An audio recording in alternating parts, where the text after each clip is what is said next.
Chang khát na có lẽ phải là nghe bẹt tuổi đi khá chang khát na chú bị lao ang cái gì chang khát na bẹt là Leila zai lại anh bẹt đón mi thu nó nào cho con bẹt đón lâu đi chang khát na thu nó thô là khăn mà đó à Itan katan ator na te ingil thei donem nile kan ngil donem nile Thúc khen em khen lâu đẹp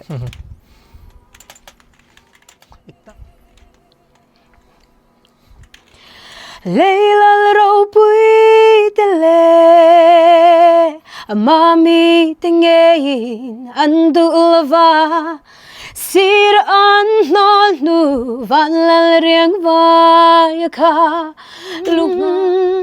tungero Sorry ka lang Tungero Có dai lại đố gì Tungero pui na lalpa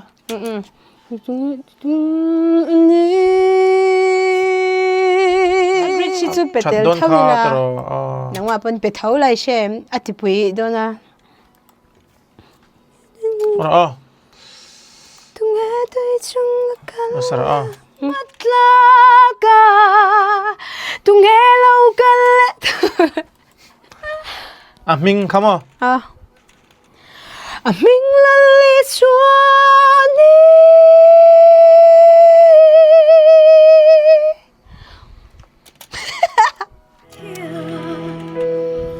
mình là lý xuân đi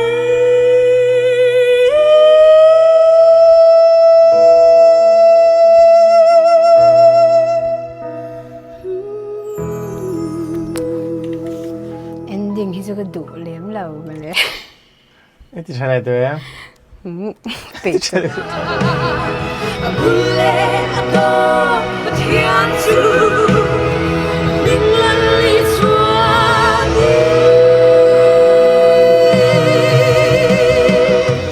sao chặt đủ lại được tay nè em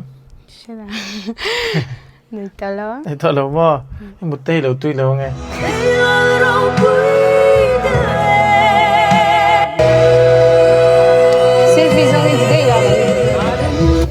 lụt lên dốc rộng này nãy bùi giải dấu tổ thì cho nên part cần phải về lại lúc đó na amma khan in control to part a penga chon ke hian tenor part kan kapek sakanga phim khurangai don khop mai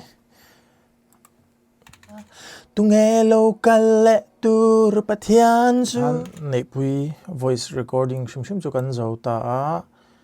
a part te po kan thun fel ta veka tu na chuanin mixing khap kan khoi le to na nãy bùi hi azai thiam khop maya poi mo lai ber chu life a te thade un lo perform to wangin he la hi ma zai thiam sa awangin khami khoi bo lu tuk life a zai thazok ti te om theini life ai chon ne zai thate po ol chu ol nge maya studio ai chon zai har em ma ro chu ti chung po chuanin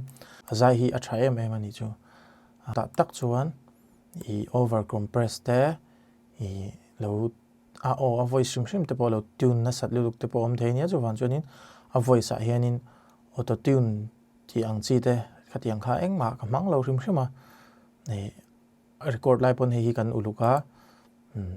original tone original ama original voice kha I chuak tha se enge mo hlek omani pon zai thamai jok sela po that siam that ti ang chi vel kha omlo se kadua omlo theyang berin ti se kadua chumi kadu ber chu original tone chua tir kha ni antinan azoi lai tur po zoi teuin mai se hei record ani wanga level inang vek lutuk ang chi te kha kangai nal tuk lawa ba kha ama bi kha azai thiam em awang hian original tone hi abawang ti kha ka lau ber ania chu wang chuanin film khur deuin hei mixing po hi khoi angai don ani masabera hianin equalizer an khoi anga voice ro top ka chu tiang hi le lo ni a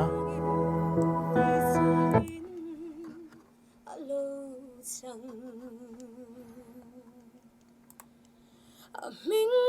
maka rem rua tua Bathian saka rem malal amami tingei andulava sirahan malu Vanlalriang Emila amingali swati hi evangelist valte phuak khania ti vanal ruata apo chakop maya masabera anron thon ahla demon ron thon hianin easy deuh in lo sani chumo guitar nen hian amoiro khakatil tuka maro chu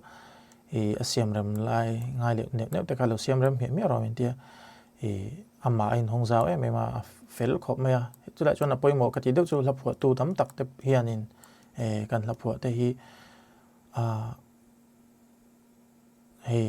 la chu kalphung nei lo nia tiền min lung leng tak khor tak ten lan dong china pathian in apek te ania chung te chu amaro chu dik taka in rem fu lo te po lo ni china aron lut anga sak chho top top te kha lo om china ni chunga chun siam rem ngai te lo ni china ta hianin siam rem hi hre lo ila ti hi ka du china chan chu atlo la tlo bi kani kan siam rem hian anot dika te abit le bar dika te kan siam hianin nakin zela la tlowa chang thar ten nakin zela chunin wi heng te an la lut tel dona tin zaipol anga lo sadu te tan po rem mani hi khang zong zong kan han siam rem khan eng te po vok ruk la ni a apa ngai sak top chuan guitar nen top te po sataila entinan tin a hang te pon hi kan ril ru lo lut to wang se heng la te a bit en bar zong zong te kha siam rem khal kha a har sa mani music instrument enga motel lo tele ke mania khating sol faman sa takan lo ni lo phe chuan chu wang chuanin siam rem te kha lo ngai china hi hre lo a tha ka tia valte po hi chu tiang nga a hre lo na wang chuanin tiang la tha tak ki alo chuak thei ni ka ria ama po fa ka ti khop mai a check po hi adu luk khop maya general conference ma a hemi a check kan khoi lai ganin aman mo lutuka as le amain thlasuna wang khan a sei deuh te ti wang khanin akat toya a bridge kha ama donang tak khanin kan da lo ani chu wang chuan ani nang tak khan da ila tia chun tu da hianin a bridge kan an bel le ta he Abraham pathian chu tunge pathian felle thang dang tu masaber le ber chu tunge alpha le omega apule ato pathian chu hanaron ti chawa valte hi la hi phu ka ngai tha zeu to he la bi ki chu atira chang shum kanin karil ruwa alu angal chot me chan chu akal phung khrim le alon chho dan hi ana mei lo lu to ka atira changin heta range niamte range zaw rewa niamte changin aron shu chawa cool dewin tian soft dewin ama po hi aron zaya ti chuanin niamte in aron sa chawa ato paron in ver tora abridge po hi ngai le ngai kal reng khani lo ta abridge po hi omzene dewin a lon chawa pc la phua tu te ti me ang chiang zinga chuanin tunami la hi ka da sang khop maya zai pol pon saila moi don khopin ka ria tu te zai pol in nge emo chuanin an loran sak thuai ka ringa he la hi rawatling don khopin ka ria he la hi a thakop mai ke ni ko ran hi leng khom la thuk ang hi Mizo ril rem za hi kan uar deuh leka maro chu hetiang ang chi ni si kan ko ran huang chunga sak tam the ang chi hi la kan nga lo khop maya chumi ta na contribution ro pui ta karon tho nin ka ria alomom khop mai asatu hi na ne so mai sia phurom viau mai Vanlalneihpuii